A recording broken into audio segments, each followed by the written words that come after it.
ընթացքում այդ 10 րոպեանոց ելույթներին ոնց որ այն մնացած ելույթների ժամանակ չէիք ասում, որ Դե գոնե ելույթի կեսը թեմային էին նվիրում, եթե դուք էլ կեսը թեմային նվիրեք, դեմ չեմ լինի։ Իսկ թվում է այն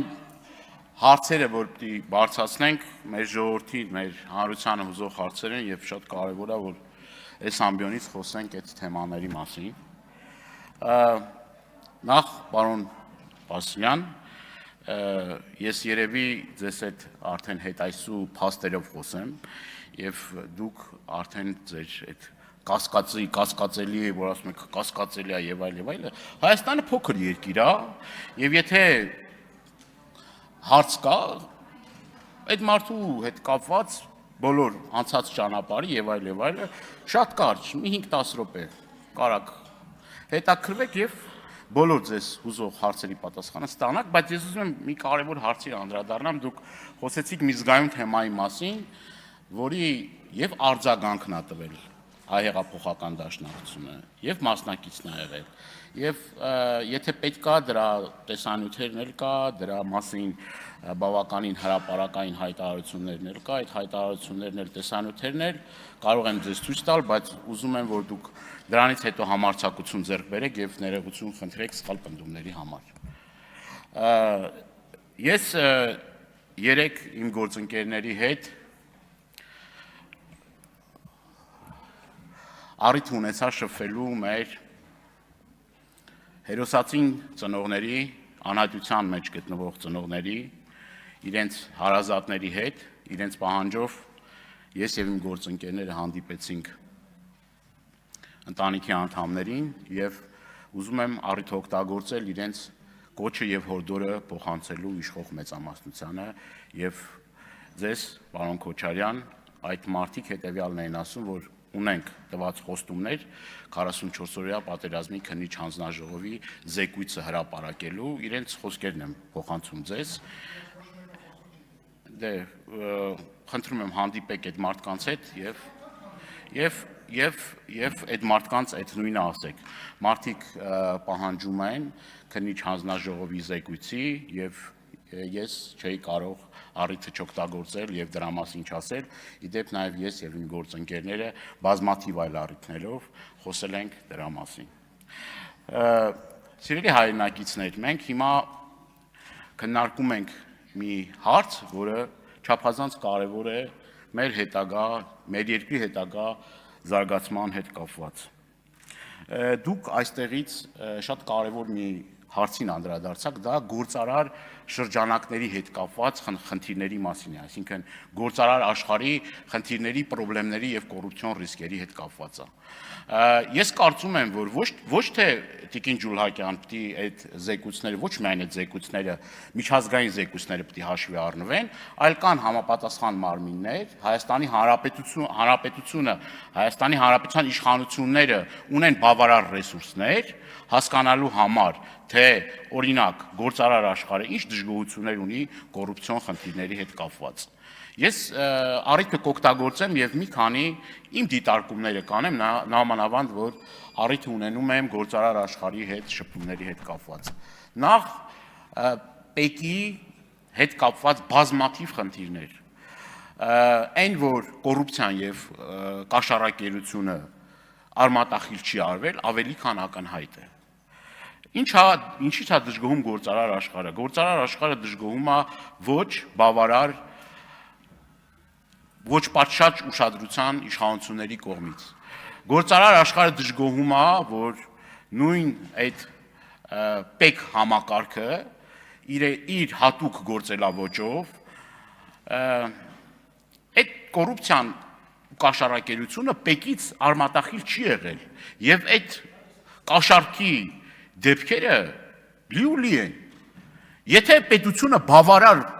ցանկություն կամք դրսևորի, դրա դեմ կարող է շատ արդյունավետ պայքարի, բայց այդ բավարար կամքը չի տեսնում։ Հաջորդը, որի վրա ես կուզեի ուշադրությունը դարձնեք, նույն այդ գործարար աշխարհի կողմնորոշումների հետ կապված։ Այսինքն ձեր թիրախը միշտ դառնում են այն գործարարները, իշխանության մասին է խոսքը, այն գործարարները, որոնք որ ընդդիմադիր Հայաստան ունեն, գաղտնիք է այդ Հայաստանում։ Այն գործարարը, որ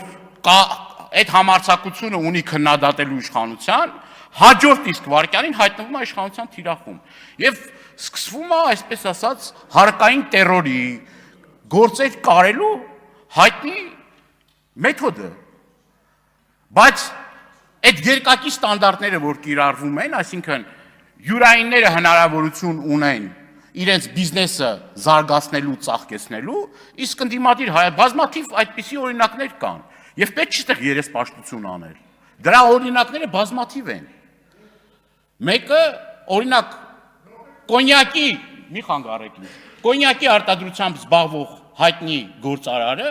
որը որ հանդես էր եկել ընդդիմադիր շարժումների մասնակից էր եղել, այդ գործարարի նկատմամբ ամենակոշտ մեթոդներն ու գործիքակազմներն են կիրառվել։ Էլի շատ օրինակներ կան, կարամ ձեզ դափոներով այդ օրինակները տալ։ Ինչա դուք տեղյակ չեք դրա մասին, այդ բռնաճնշումների մասին տեղյակ չեք, այդ համայնքապետերի նկատմամբ բռնաճնշումների մասին տեղյակ չեք, այդ գյուղապետերի, նախկին գյուղապետերի, որ հիմա վարչական շրջանների ղեկավարներ են, արդեն ընտրությունները չսկսած, արդեն այդ մարդկանց հաթաթ եք տալի, դրա մասին տեղյակ չեք։ Տեղյակ չեք, թե ոնց եք կանչում այդ մարդկանց եւ ասում մեր համար չաշխատեք, խնդիր եք ունենալու, խնդրեմ եք ունենալու մեր համար չաշխատեք։ Այդ քրեական գործերը, որ հարուցում եք այդ մարդկանց վրա, տարիներով ձգձգում եք այդ գործը, որ ինչ անեք, որ ընտրական էլեկտորալ պրոցեսների ժամանակ օգտագործեք այդ ամեն ինչը, եթե հանկարծ ձեր համար չաշխատի, խնդիր է ունենալու, խնդրեմ է ունենալու։ Տեղյակ չեք դրանից։ Ինչ եք երեսպաշտությամբ զբաղվում, ինչ եք սուտ խոսում, կամ հիմա հեծը, որ խլել եք, այդ հեծում, ինչ գործընթաց է կատարվում, հեծը դարել է ՔՊ նախընտրական շտաբ, հեծը դարել է ՔՊ նախընտրական շտաբ, ձեր յուրայիներին դրել եք հեծի կառավարիչներ, աշխատողներին ասում եք, եթե ՔՊ-ի համար չաշխատեք, դուրս եք գալու տեղից, սուտ չի, դուք եք սուտ խոսում, այս էլ երեխաները եւ երեխաներն էլ են ներկա, ես համոզված եմ, որ իրենց ընտանիքի անդամներից, բարեկամներից էլ մարդիկ կան, որ հեծում աշխատում են եւ իրավիճակը շատ ավելի քան ակնհայտ է, թե ինչ է տեղի ունենում եւ ինչ է կատարվում։ Ես նաեւ խոստացել եմ, որ պետք է խոսեմ նաեւ բանկային համակարգի եւ մեր հայրենակիցներին հուզող խնդիրների մասին, չնայած ժամանակը շատ կարճ է, բայց ես ուզում եմ մի քանի ցուցանիշներ բերել։ Ուրեմն 2024 թվականին 18 առևտրական բանկերի տարեկան շահույթը կազմել է 363 միլիարդ դրամ, շուրջ 61%։ Ուրեմն 2025 թվականին նախորդ տարվա համեմատ բանկային շահույթը կազմել է 20%։ Ես ինչի համար եմ այս տվյալները հնչեցնում, սիրելի հայրենակիցներ։ Սա հնչեցնում է մի բանի համար, որ գերշահույթ ստացող բանկերը պետք է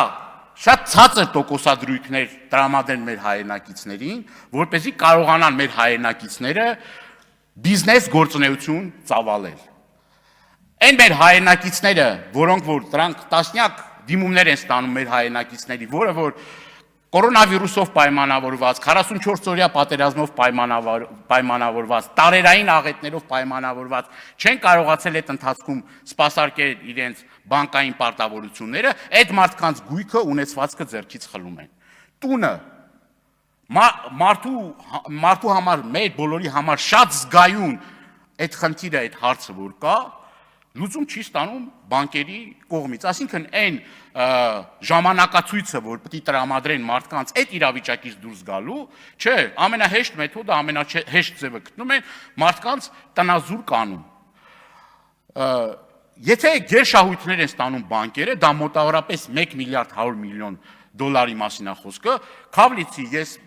չեմ ուզում բանկերին չթվա, թե բանկերին թիրախավորում եմ եւ այլն, բայց կենտրոնական բանկը պետք է իր գործիքակազմերը օգտագործի, որպեսզի մեր հայրենակիցները հնարավորություն ունենան այդ բանկային խնդիրներից եւ խնդիրներից, որի մեջ թաղված են, կարողանան հնարավորություն ունենալ